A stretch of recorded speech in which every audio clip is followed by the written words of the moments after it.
Hello అండి, నా పేరు డాక్టర్ కారెడ్డి శ్రీధర్ రెడ్డి. నేను general laparoscopic surgeon and laser సర్జన్ని. నేను treatment range hospital KPHB colony road number 4లో అవైలబుల్ ఉంటాను.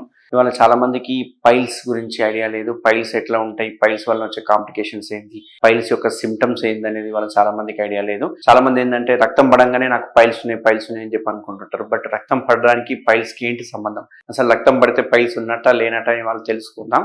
అసలు ఈ పైల్స్ అంటే ఏంటి అంటే, పైల్స్ అనేవి సపరేట్ డిసీజ్ ఏం కాదు. మనకు మోషన్ పోయే ద్వారం చుట్టూ కొన్ని రక్తనాళాలు ఉంటాయి. ఆ రక్తనాళాలు సాగడాన్ని పైల్స్ అంటాం అన్నట్టు. ఎందుకు సాగుతాయి ఇవి? మామూలుగా నార్మల్గా ఉన్నవి ఎందుకు సాగుతాయి? సాగడానికి రీజన్ ఏంటంటే, first reason and last reason ఏంటంటే, మనకు మెయిన్గా మలబద్ధకం, కాన్స్టిపేషన్. ఈ కాన్స్టిపేషన్ వల్లనే మెయిన్ ఇవన్నీ అటాక్స్ అవుతూ ఉంటాయి.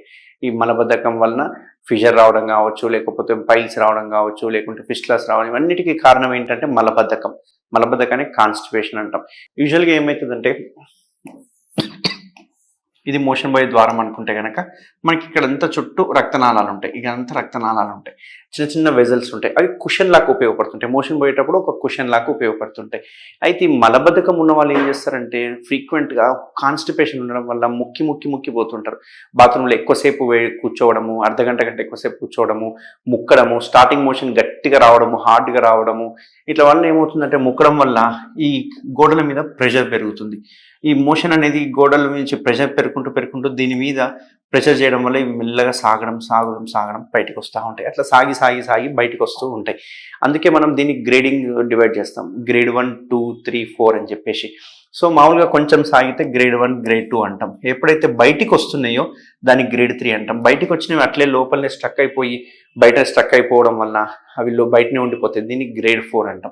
అట్లా గ్రేడింగ్ని బట్టి ఉంటాం. యూజువల్గా ఇండియన్స్కి చూసుకుంటే కనుక మన లైఫ్ స్టైల్కి, మనం తినే ఫుడ్కి ఎంతో అంత గ్రేడ్ 1, గ్రేడ్ 2 అనేవి కామన్గానే ఉంటాయి. ఈ గ్రేడ్ 1, గ్రేడ్ 2తో ఎవరికి ఇబ్బంది ఉండదు. ఎప్పుడైతే ఇవి గ్రేడ్ 3, గ్రేడ్ 4కి వెళ్తాయో అప్పుడు ప్రాబ్లం అనేది స్టార్ట్ అవుతుంది. సో మనం ఇది ఇనిషియల్ స్టేజ్లోనే గుర్తుపట్టుకొని ఈ కాన్స్టిపేషన్ని, మలబద్ధకాన్ని నివారించడం అనుకోండి, అవి అక్కడే గ్రేడ్ 2లోనే ఆగిపోతాయి. మనం అట్లే పట్టించుకోకుండా ఇలాగే ముక్కిపోతున్నాం అనుకోండి, ఎప్పుడోసారి మోషన్ బాగా గట్టిగా ముక్కుతున్నాం అనుకోండి, అప్పుడు ఇవి గ్రేడ్ 3, గ్రేడ్ 4కి కన్వర్ట్ అయిపోతాయి. సో గ్రేడ్ 3లో ఏమవుతుందంటే, మోషన్ పోయేటప్పుడు మనకు బయటికి ముద్దలాగా వచ్చేసి లోపలికి వెళ్ళిపోతూ ఉంటాయి. గ్రేడ్ 3లో. గ్రేడ్ 4లో ముద్దలాంటివి బయటకు వచ్చేసి ఆగిపోతుంటాయి. ఓసారి ఆ ముద్ద అట్లే బయట ఉండిపోతుంటాయి. కొన్నిసార్లు అందులో ఉండే రక్తనాళాలు ఏవైతే ఉంటాయో, ఇందులో రక్తనాళాలు ఉంటాయని చెప్పాను కదా, ఆ రక్తనాళాలు ఒకసారి గడ్డగట్టిపోతాయి.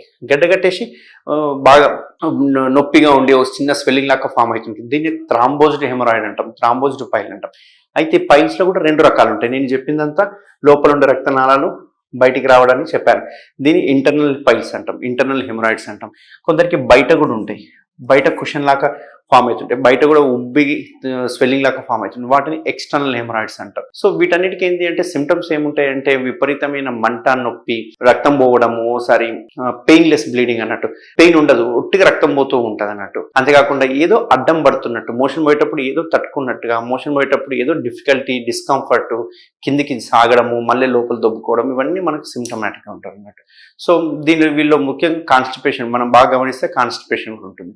దీనికి అందరికీ చాలామంది పైల్స్ సర్జరీ అనగానే, అయ్యా బాబాయ్ నాకు సర్జరీ అవద్దు, వాళ్ళు చేయించుకున్నారు, వీళ్ళు చేయించుకున్నారు, వాడు 1 month పడుకున్నారు, మా పక్కింటి వాళ్ళు 4 రోజులు పడుకున్నారు, నాకు అసలు సర్జరీ వద్దు, ఇట్లే ఉన్నా పర్వాలేదు కానీ మేము సర్జరీ చేయించుకోమని చెప్పి చాలామంది భయపడుతుంటారు. నా దగ్గరకు వచ్చే పేషెంట్లు కూడా పైల్స్ అనగానే భయపడుతుంటారు. ఎందుకు అంటే, దానికి ఒక చేసే చికిత్స ఏదైతే ఉందో, ఓపెన్ చికిత్స, ఇవన్నీ బ్యాండింగ్ కావచ్చు, థ్రెడ్ కట్టడం, ఇవన్నీ వెరీ పెయిన్ఫుల్ టెక్నిక్స్ అన్నట్టు. అంతే పెయిన్ఫుల్లే కాకుండా ఓసారి మోషన్ పోయే ద్వారం కూడా దగ్గరికి అయిపోతూ ఉంటుంది. సో బట్ మనం టీఆర్హెచ్లో, ట్రీట్మెంట్ రేంజ్ హాస్పిటల్లో చేసే టెక్నిక్ ఏదైతే ఉందో, laser technique, complete painless technique. ఒక చుక్క రక్తం రాదు, కంప్లీట్ పెయిన్లెస్ ఉంటుంది, స్వెల్లింగ్ ఆటోమేటిక్గా వెళ్ళిపోతుంది, అండ్ మనం వితిన్ 1 dayలో డిశ్చార్జ్ జరుగుతుంది.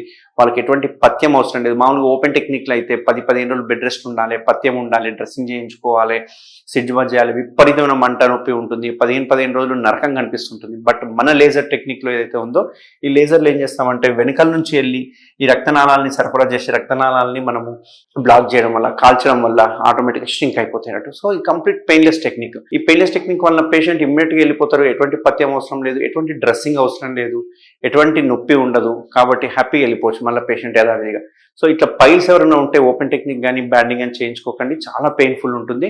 మన దగ్గర ట్రీట్మెంట్ రేంజ్ హాస్పిటల్ నేను చేసే మెథడ్ ఏదైతే ఉందో complete painless method, laser method. అంతేకాకుండా ఓసారి లేజర్ మెథడ్తో పాటు మనం అవసరం పడితే కనుక స్టేప్లర్ మెథడ్ కూడా చేయడం జరుగుతుంది. ఇది మోస్ట్ అడ్వాన్స్డ్ టెక్నిక్ అన్నట్టు. ఓసారి ఏం చేస్తామంటే లేజర్తో చేసిన తర్వాత ఈ ఏరియాలో స్టేప్లర్ కొట్టడం కూడా జరుగుతుంది.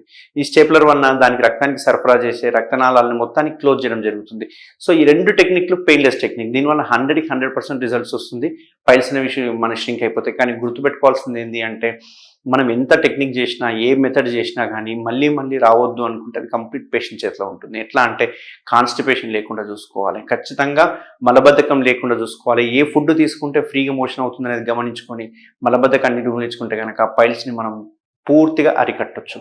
సో పైల్స్కి భయపడాల్సిన అవసరం లేదు. 100% లేజర్ తోటి కంప్లీట్ పెయిన్లెస్ సర్జరీ చేయించుకోవచ్చు. Thank you very much.